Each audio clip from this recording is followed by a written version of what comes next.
My name is Sarah, and everyone in town calls me the angry wife. They hear me shouting at my husband, but they never stay long enough to hear why. They think I hate him. They think I enjoy making his life miserable. Even my own neighbors tell him to leave me. But no one knows the promise I made 10 years ago. And no one knows the secret I have been carrying alone. One ordinary morning, everything changed, and my husband finally learned the truth. My husband's name is David. We have been married for 12 years, and for most of those years we were very happy together. When people look at us today, they only see the arguments.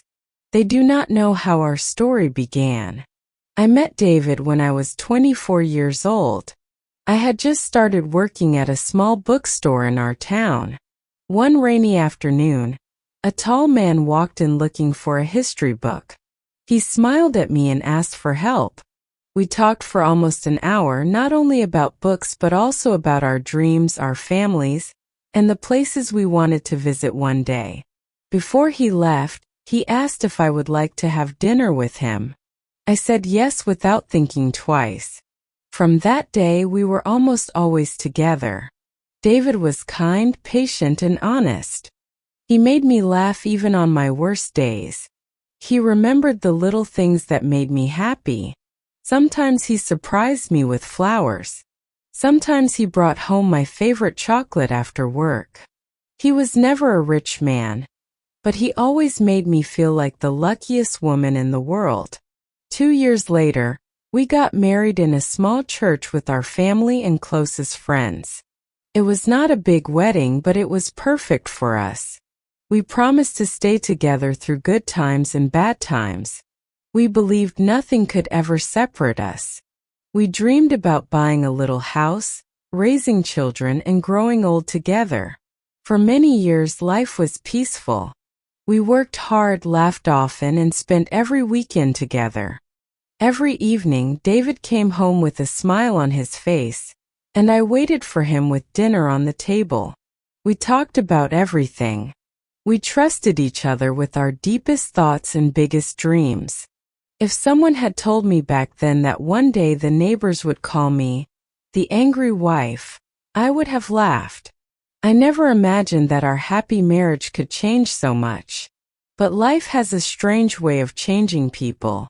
And sometimes, it begins with one small problem that nobody notices. The first few years of our marriage were filled with love and happiness. We were not rich, but we had everything we needed because we had each other. Every morning, David kissed me before going to work, and every evening, we had dinner together at our small kitchen table. We spent our weekends watching movies, walking through the park, or simply sitting on our front porch talking about our dreams. We wanted to buy a bigger house one day, travel to different countries, and have children.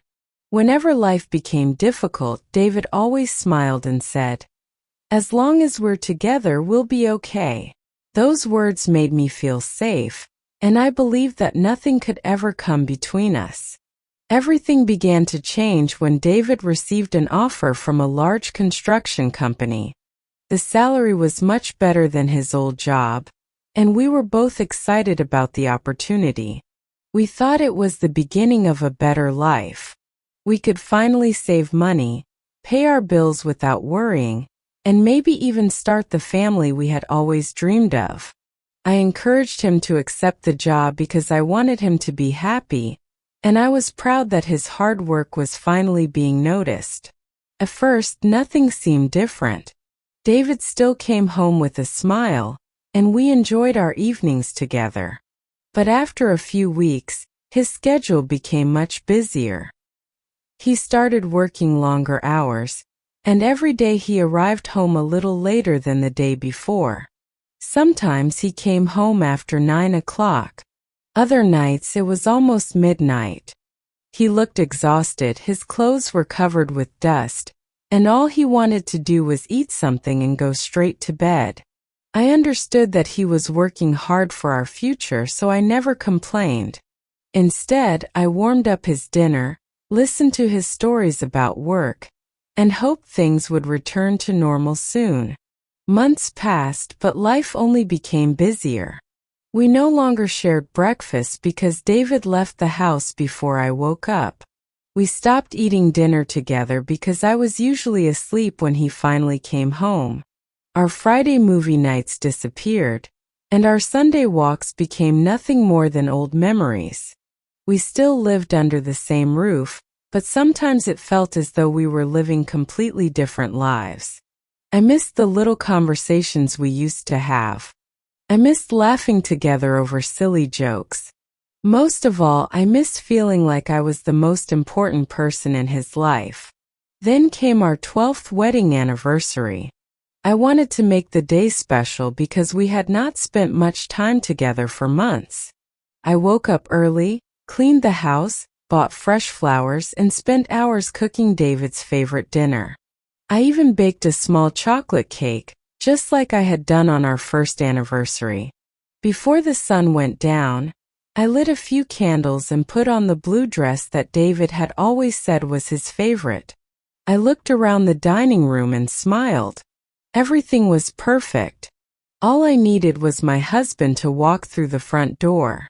I kept looking at the clock. 7 o'clock came and went. Then 8. Then 9. The food became cold, and the candles slowly melted away. I picked up my phone several times, thinking about calling him, but I stopped myself. I didn't want to interrupt him if he was busy.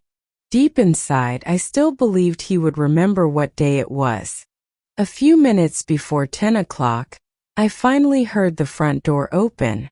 David walked inside with tired eyes and a heavy bag over his shoulder. The moment he saw the table, the flowers, and the candles, his face turned pale. He froze for a second before quietly saying my name. Sarah. I looked at him, trying not to cry. You forgot, I whispered. David closed his eyes and slowly put his bag on the floor. I'm so sorry, he said. Work was so busy today. I lost track of time. I wanted to believe him. I truly did.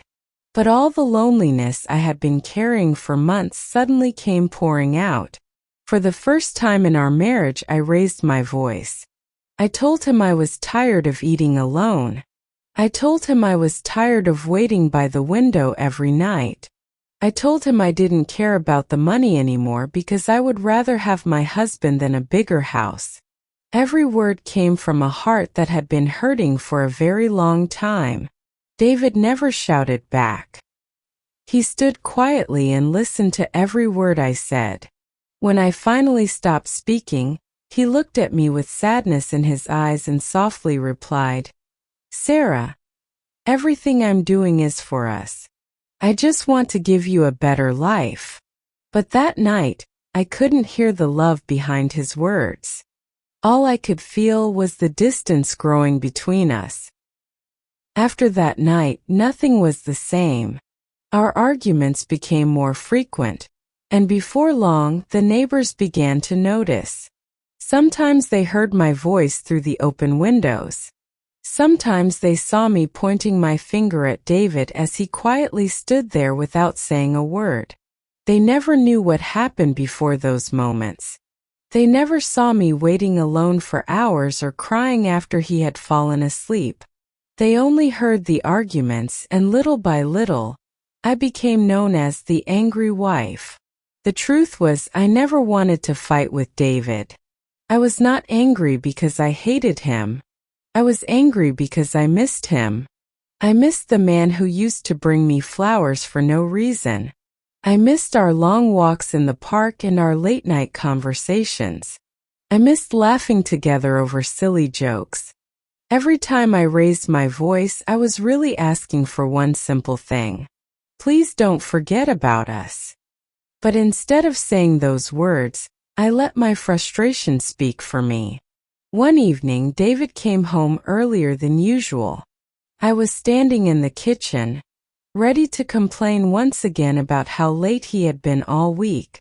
Before I could say a single word, he gently placed his keys on the table and looked at me with tired eyes. Then he smiled. It was the first real smile I had seen in months. He reached into his jacket pocket and handed me a white envelope. "Open it," he said. Inside was a letter from his company. I read every word slowly. David had been promoted to manager. His salary was higher than ever before. But one sentence caught my attention more than anything else. His working hours would return to normal starting the following week. I looked up at him in surprise. David took my hands and quietly said, "Sarah, I've been working all these long hours because I wanted to give us the future we always dreamed about. I wanted to pay off our debts, save money, and finally buy the little house with the garden you've always wanted. I know I missed important days. I know I hurt you. But I never stopped loving you." Tears filled my eyes. For the first time in a long time, I truly listened. Then I realized something painful. While David had been working hard to build our future, I had been pushing him farther away. I wrapped my arms around him and cried against his shoulder. "I'm sorry," I whispered. "I thought I was losing you." David gently kissed my forehead. "You were never losing me," he said. "I was just trying to build a better life for us." That evening we talked for hours. Not about money, not about work, not about bills. We talked about us. We promised that no matter how busy life became, we would never stop making time for each other. We promised to speak with kindness, to listen before judging, and to remember why we had fallen in love all those years ago. The neighbors still remembered me as the angry wife, but they never saw what happened after our front door closed. They never saw the hugs. They never heard the apologies. They never watched two people choose love over pride. People will always judge the chapters they can see. They rarely know the whole story. And if there is one thing I have learned, it is this: a marriage is not made stronger by never arguing. It is made stronger by choosing each other, even after the argument is over. Thank you for listening to this story. If you enjoyed it, please like this video and subscribe for more emotional English stories. I'd also love to hear your opinion. Have you ever judged someone before knowing the whole story? Let me know in the comments below. Thank you for watching, and I'll see you in the next story.